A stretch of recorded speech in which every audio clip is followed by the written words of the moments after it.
കരണ്ടില്ല, ചിമ്മിണിക്കൂട് വെച്ചിട്ടാ പഠിക്കുക അല്ലേ.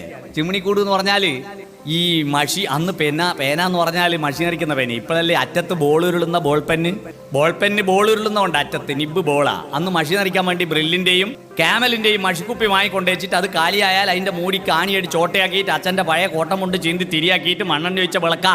ഇതും വെച്ച് പഠിക്കുമ്പോൾ ഞങ്ങൾക്ക് ദേഷ്യവും വരും, സങ്കടവും വരും. കാരണം ഈ വിളക്കിനൊരു തോന്നിയാസം ഉണ്ട്, അനുഭവിച്ചവർക്കറിയാം. നമ്മളത് മുന്നിൽ വെച്ച് പഠിക്കുമ്പോൾ ഈ വിളക്കിന്റെ പുക നമ്മൾ ഏത് ഭാഗത്തായിരിക്കും ആ ഭാഗത്തേ വരും. അപ്പുറത്തിരുന്നാ പുക അങ്ങോട്ട് വരും, ഇപ്പുറത്തിരുന്നാ പുക ഇങ്ങോട്ട് വരും. എറിഞ്ഞു പൊളിക്കാൻ തോന്നും. ശ്വാസോച്ഛ്വാസത്തിന്റെ ചലനമുള്ള വായുവിൽ മർദ്ദം കുറയുന്നതുകൊണ്ടാണ് പുക മൂക്കിന് നേരെ വരുന്നതെന്ന് പിന്നെയാ മനസ്സിലായത്.